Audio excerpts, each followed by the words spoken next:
ውሳኔ ይመርጣል። ስለዚህ እኔም ልክ እንዳንተ ልቤ እንደንደን አድርጌ ስሬ ብሰራ ነው የሚያጓጣኝ። ሌሊ፣ እኔ እኮ የላ ነኝ። አንቺን ለመጉዳት ብዬ ምንም ነገር አላደርግም። እኔም እንደዛ መስሎኝ ነበር፣ ግን ደግሞ ተሳስቻለሁ። ለካ ርቀትም ሰውን ከሰው ያለውን ፍቅር ይቀንሳል። እኔ አልገባኝም እንጂ ለካ አንተ ተቀይረሃል። ሌሊ፣ ያለው ሰው ቤት እየሰራው ለራሴ መኖር አያቅተኝም።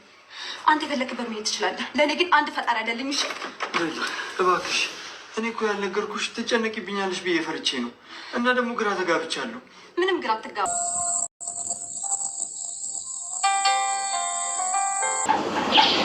በጣም ነው የምወድሽ።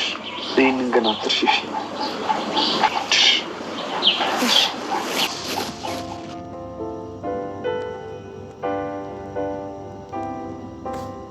የምትቆርጣ ይመስለኝ። ምን ነው ፈራሽ እንዴ? እንዴ ለምንድን ነው? ቲና ወይ ማሚዬ፣ እዚህ ምን ትሰሪያለሽ? ምን ፈልገሽ ነው የምትመላለሽው? እንዴ ማሚ፣ አንቺና ዴቭን ብዬ ነዋ ምክንያት እዚህ ቤት እንዳትመጭ። ምንም አይነት ጭቅጭቅ አልፈልግም። እንዴ በቃ ጨርስ። ሰላም ውድና የተከበራችሁ ቤተሰቦች እንዴት ናችሁ? እግዚአብሔር ይመስገን እኔ ጋር ሁሉ ሰላም። እንዴት ናችሁ ውዶችዬ? ሰላም ናችሁ ወይ? እንግዲህ በዛሬው ክፍል አደይና ዴቭ በጣም ከባድ ሁኔታ ውስጥ ነው ያሉት ማለት ነው። ያም እንግዲህ የፍቅር እናት ወይም የዴቭ አክስት አጋጣሚ ደርሳባቸዋል ማለት ነው። አንድ ላይ ፍቅራቸውን አለማቸውን ሲቃጩ ጋይስ እንግዲህ በጣም ነው አደይ በጣም ነው የደነገጠችው። ዴቭ እንኳን ሴቱንም ለማሳወቅ አንዳንድ ነገሮች እንትን ለማድረግ እየሞከረ ነበረ። በነገራችን ላይ ሴትዮዋን በጣም ነቅታለች ግን ነገሮችን ባልሰማ ባላየ ባልገባ ሙድ ልፍ ማለት ስለምታቅ ነው እንጂ እንደዛ እያደረገች ነው እንጂ ጋይስ ሲጀመር ማለት ነው ምንም የሚጠፋት ነገር የለም።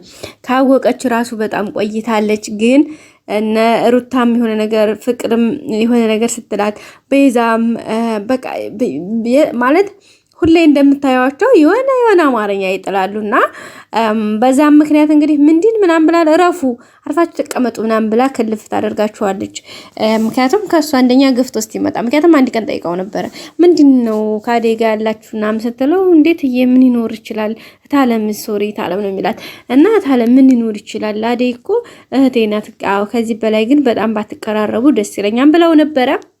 እሱም እንግዲህ እሺ ታለም ችግር የለውም አዲስ ነገር ካለ ደግሞ እኔ እነግርሻለሁ ብሏት ነበረ። ግን እሱ መናገር እየፈለገ ያው እንግዲህ አደይ እንዲናገር ፈቃደኛ አይደለችም። እንዲያለችው አንደኛ ስሙን መቀየር አለብኝ፣ ሁለተኛ ደግሞ በዚህ ሁኔታ ውስጥ እትዬ እኔን አምነውኝ እንደ ልጅ እያዩኝ ይሄን ነገር ማድረጋችንን ቢያውቁ ደግሞ የከፋ ነገር ይፈጠራል በሚል ነገር አደይም ያው የሷን ፍራቸዋንም በማንተም በማለት ላለመናገር ወስነው ነበረ። ግን እንግዲህ የመጨረሻ እስኪ እናንተ ሐሳባችሁን አስቀምጡ። እኔ ግን ዛሬ የመጨረሻ አደይ እንኳን የምትለው ነው የምታወራው፣ የምትናገረው ነገር ነው የሚጠፋባት። ዴቭ እንግዲህ ነገርዮችን ያፈርጠዋል ብዬ እጠብቃለሁ። ከዛ ሲቀጥል እናትየዋም ደግሞ አይ እኔ እኮ አውቅ ነበረ ግን ግዴታ እናንተ እስከምትነግሩኝ እየጠበቅኩ ነበር እንደምትላቸው አልጠራጠርም። እናንተስ ምን ትላላችሁ ጋይስ? ሌላ ደግሞ እንግዲህ ባቡሬና ወይም በኪ በረከት ነው ስሙ እንግዲህ ለሊ በረከት ቤኪ እያለች ነው ያቆላመጠች የምትጠራውና እንግዲህ ባቡሬ ወይም ቤኪና ለሊ አሪፍ ጊዜ እያሳለፉ ነው። በጣም ደስና አሪፍ የሚል ጊዜዎችን እያሳለፉ ነው የሚገኙ ማለት ነው።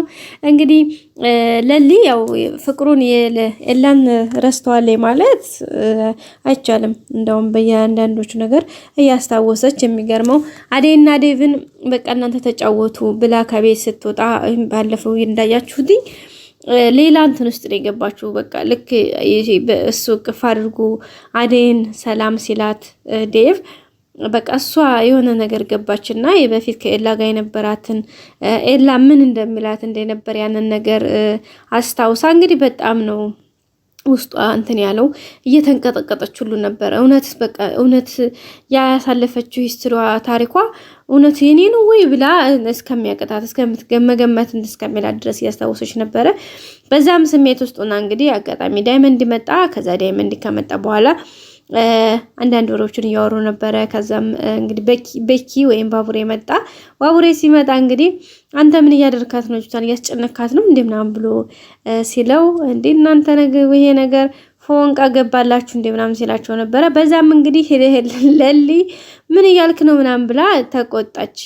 ምክንያት ያው ማለት እሷ በእርግጥ በልቧ ምንም እንትን የለም፣ ግን በጣም ነው የምታስብለት። የሚገርመው ነገር ለባቡሬ አይታችሁ ከሆነ ከቤት ሲጠፋ እንዴት ሄደ ምናምን የምትለው፣ ሲመጣ በስስት ነው የምትቀበለው።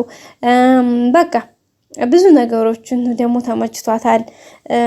ብቻ ከምላችሁ በላይ ማለት ነው። እሱ ደግሞ ባቡሬ ፎንቃ ነገር ገብቶለታል።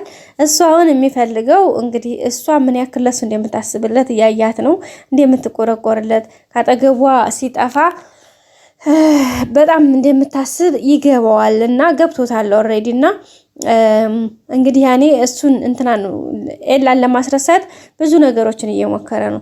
ለምን ከህይወት አታወጪውም ምናምን አይነት ነገሮችን ይጠይቃታል። እና እሷ ደግሞ እንዴት አንድን ሰው ወድኸው አይደለም ማለት ወደህ አይደለም ይሄን ስሜት እዚህ ውስጥ ያስከው የምትወደው የምታፈቅረውን ሰው በአንዴ እንደዚህ መርሳትና የራሱ ጉዳይ ማለት ይቻላል እንዴ ብላ ነበር እንግዲህ የመለሰችለት የነበረው ማለት ነው።